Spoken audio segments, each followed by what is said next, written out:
Hi friends, this is Tracy. Today we're going to dive into a different side of retirement planning, one that's just more than numbers and budgets. Have you ever pictured yourself living out your retirement years somewhere new?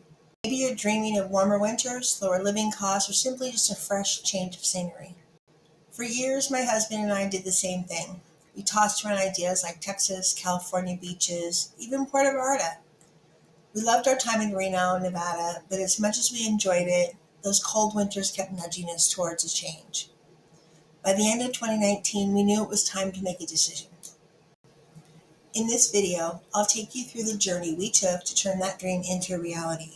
Not just daydreaming, but creating a real step-by-step plan. Dreaming, after all, is a form of planning. This is part one of a series where I'll share the tools, scorecards, and questions that helped us pinpoint our ideal location. I'm not a real estate professional. I'm just here to share our own stories and the system we built that guided us through this. First, let's look at the numbers. Where are retirees actually moving? Then we'll go over the resources that helped us gather all the information that we needed. Finally, I'll walk you through how to get clear on your own motivations and must-haves. It's about creating a scorecard that's as much about your heart as it is your finances. So if you've ever felt that pull to start fresh in a new place, stick around. Together, let's see what it takes to make that dream a reality. So let's quickly review the numbers. Mortgage Point reported in 23 that 338,000 retirees moved to a new state, marking a 44% increase compared to 2022. It's expected that similar numbers or even a rise could occur in 2024, as retirees continue to seek states with favorable tax policies and warmer climates. Looking at smart asset research, Florida saw the highest amount. It had a net influx of 77,000 retirees. Now, look at this table a little closer. The third column is 171,000 moved in, but 94,000 moved out. So that 77,000 is net. This is more than 3 times the influx to any other state. At the state level, Arizona saw the second highest influx of retirees at 23,000. So Arizona had 61,000 retirees over the age of 60 moving in and 38,000 moving out, leaving the net influx of 23,000. Some factors for Arizona include lower living costs, favorable weather, an attractive housing market. Some other factors that people consider moving in retirement is the ability to unlock home equity in your house, reduce living expenses, and enjoy those amenities like warmer climates. So as we talk about these states, we have to keep in mind that the weather is changing. The storms are more intense than they used to be. And so just to maybe throw a little bit of reality in here, think about natural disasters. That's one of our criteria that we looked at. This is some of the information that I found on Smart Asset and Climate Central.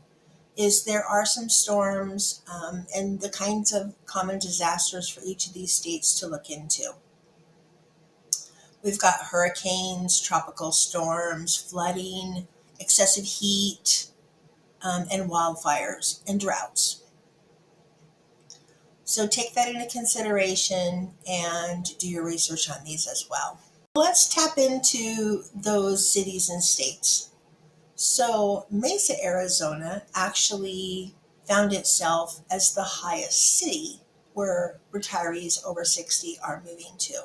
Mesa had almost 7,000 retirees moving in, 2,500 moving out, and the net was 4,400.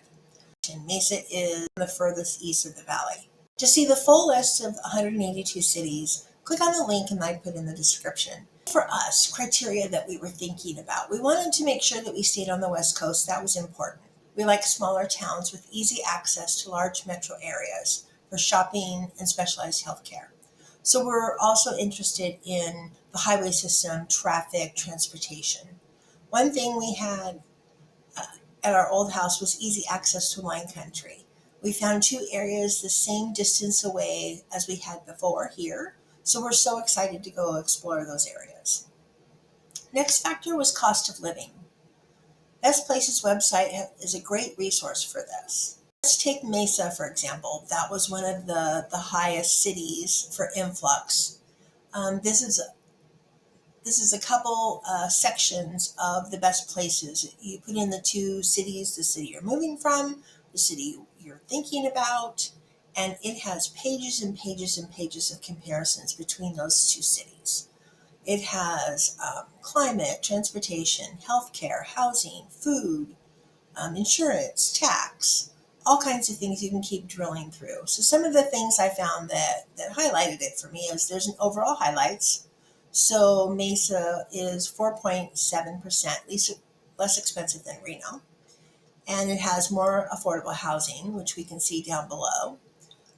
It also has less crime, less violent crime, and less property crime.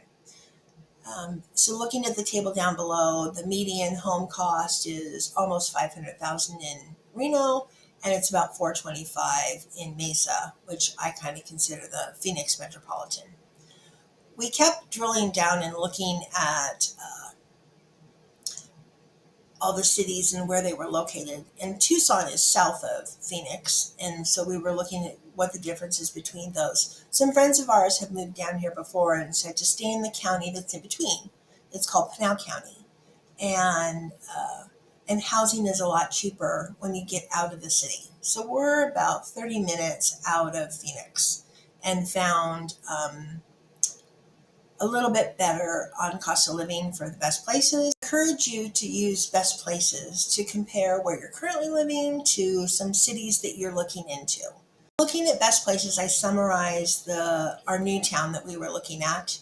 And housing prices were $365,000, so a lot cheaper than the Mesa and some other areas that were up in Phoenix. We did want to be out of town, but we wanted to have easy access to Phoenix. The gas prices were lower from Reno. Food prices are a little over 5% less. I'm still seeing that today. Utilities are not cheaper.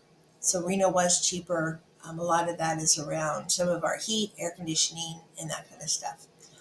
We do have state tax here in Arizona. It is 2.5%. Now, don't take state tax percentages on face value. So I have found in doing this research and moving here that not all state tax is equal across the United States. So some tax your Social Security, some don't. Arizona does not. Some other things that are taxed or not taxed are pensions, IRAs. And yes, those are taxed here in Arizona. But all states have little things that are made them different about that. It's really about the total tax package.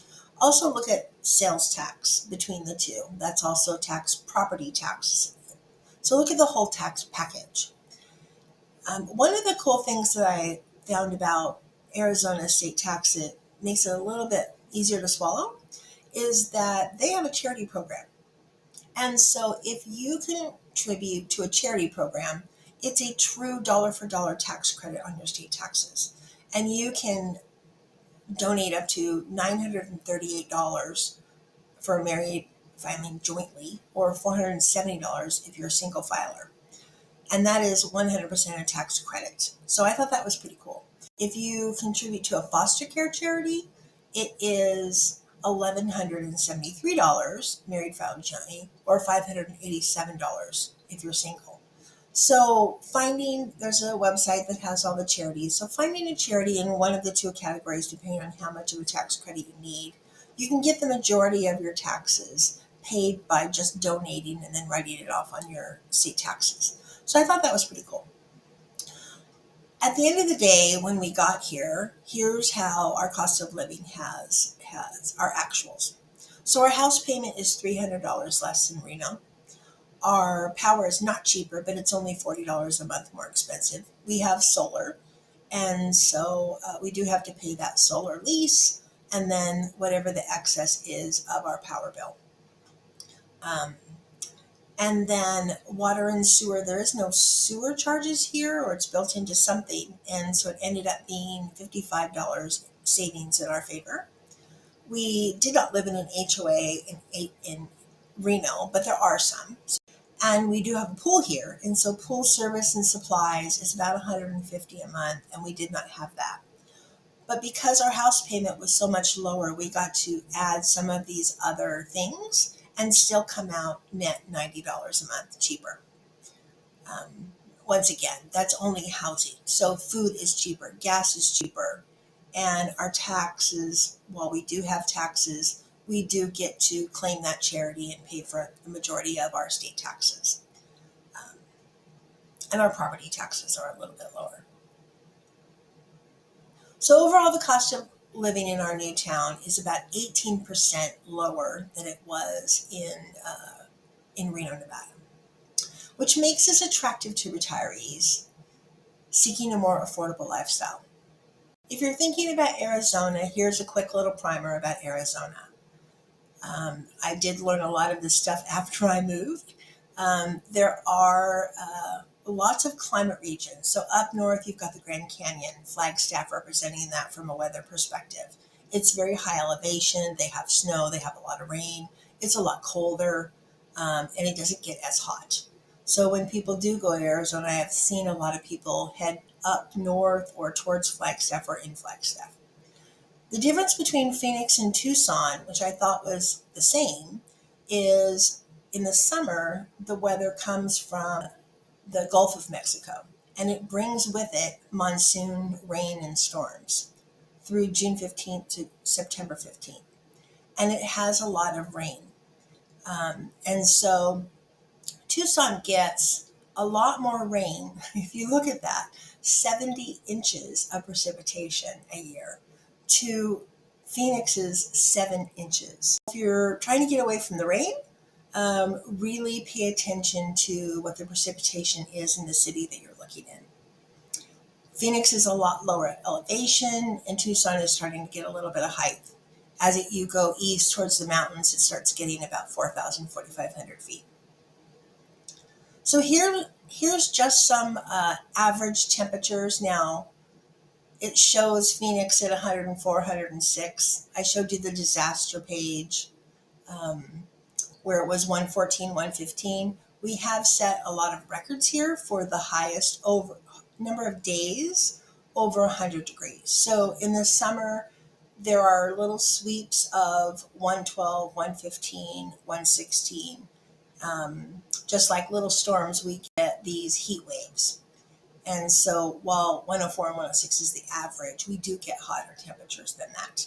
Again, check out the weather and the hottest and the records and all that kind of stuff if you're looking to come to Arizona. So a lot of the things would be around the monsoon storms from a natural disaster perspective and the extreme weather in the summertime. But it is very, very pleasant here in the winter. We cook outside on Thanksgiving and Christmas, and it's nice. This is the end of part 1 of our series, where you're just thinking about what it is that you want to do. Do you want to move? Why are you moving?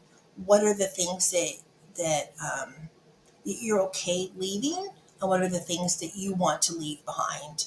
So what's your motivation? Why do you want to make the change? That's super important because you're leaving friends, you're leaving family, you're leaving clubs and activities and work people maybe that you get with.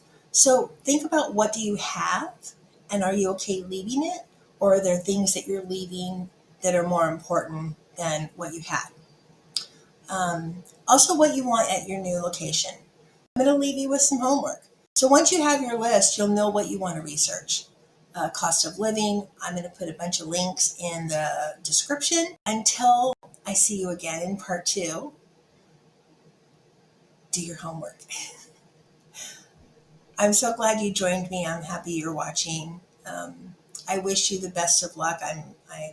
We are totally enjoying our new location. We're very happy that we've moved, and I want to help you make your dream a reality. And if you found this information valuable, please like, subscribe, Comment. I want to hear, are you just dreaming? Are you starting to dream? Are you really taking steps and actionable steps? What questions do you have that I can answer in the next couple videos? So please, this will be a great community to share all our questions and information and your lessons learned. So thanks for watching. Do your homework. I'll see you in part 2.